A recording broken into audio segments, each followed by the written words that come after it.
Hi, today is June 18th. My name is Mark Nejma. I'm from Newsweed.com, and I'm going to give you some news that Dan and I had found to be important. Today we learned that in Texas, they are transferring state prison inmates to make room for detained immigrants. Some 180,000 illegal immigrants attempted to cross the border in May, a 20-year high. Governor Greg Abbott also announced he would spend $250 million in state money as a down payment for the continuing construction of a wall along the Texas border that was started by former President Donald Trump. These measures may ultimately be curtailed by U.S. Supreme Court because it has consistently ruled that immigration law enforcement is solely up to the federal government. In other fighting against people from the Black Lives Movement marches from the summer, Mark and Patricia Mclosky have been charged with felony unlawful use of a weapon, a racial injustice protest. Some have somehow ended up on their property. Protesters were marching to the home of Democratic Mayor Lyda Krausen when they arrived as the Mcloskys were eating dinner outside. They brandished an assault rifle and a semi-automatic pistol and told the protesters they had to leave. No shots were fired. They most likely received community service. I don't think they should get any punishment. We have a right to defend our properties. If people, I don't care who they are, come on your property threatening, saying Black Lives Matter, they've already said they hate white people, then I would say they have a right to brandish their weapons, scare the people off, save some lives, because if they actually tried to approach the house and enter, they could have got killed. So, thumbs up, Mclosky's. We're on your side. We don't want anybody to get hurt. But come on, people. How about a little respect for people's property? If you had that house, you would want it, and you'd do the same thing. So give them a break. In other news, Dan, our web designer, is starting as a chef today in Long Branch. Why? I don't know. Apparently, I don't pay him enough money. Virginia Tech got a $1 billion investment for their Alexandria project, for their startups. That's a whole lot of money. I hope they make some jobs from there. Good job, Virginia Tech. You guys are smart.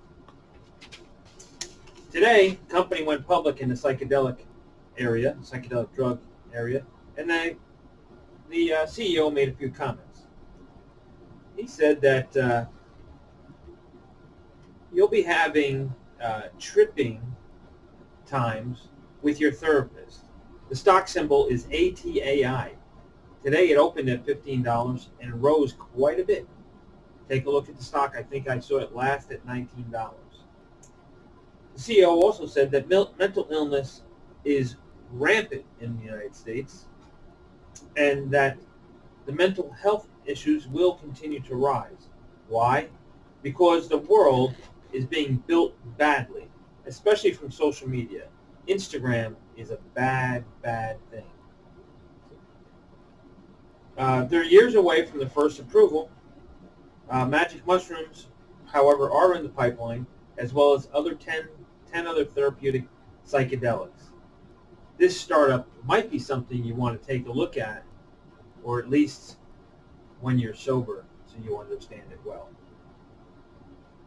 Dr. Scott Gottlieb said that COVID affects your brain. Matter of fact, if you can't smell, you might have some gray matter brain damage. This is not affecting most people in construction for some reason, and it doesn't affect everybody. But let's hope that we get payback and the A students have their brains fried down to C. Anyway, loss of smell might mean a loss of some of the capability of your brain. Out in New Mexico, where the cowboys roam, at least the last time I was there, they weren't roaming too much because I made a talk at the train station there and nobody even had cowboy boots on. That was disappointing to me. Anyway, one of their own, I don't know how to say her name, Xochityl, Torres, from New Mexico, my mother's home state, has been tapped by Biden administration to be the Undersecretary of Rural Development. Future Undersecretary, I'd like to make a comment. When I was there, I kept driving and I was through the desert and I saw nothing but casinos. Casinos take people's money. It's not good. So if you're going to develop rural, maybe develop it with something other than casinos in New Mexico. If you have the idea of what you're going to do, matter of fact, we're going to call you. Let us know what you're going to do to the beautiful state of New Mexico. No more casinos. Fed Chairman Bullard today totally screwed up the market today when he said that he expects 2.5% inflation, saying we have to increase interest rates. He unfortunately does not have the right to vote for the Fed actions, but he confused the heck out of stocks because his buddies in the Federal Reserve did not say that. So stocks were up and stocks were down. Don't forget, the stock market is how we grow jobs in this country. If there's no equity raised, you can't grow a company. And if a company can't grow, you can't get jobs. And that, today, is our news. Hopefully, Dan will not be burning any burgers. And hopefully, he shows up Monday after his weekend as a chef. Good night. Remember, it's never as it seems.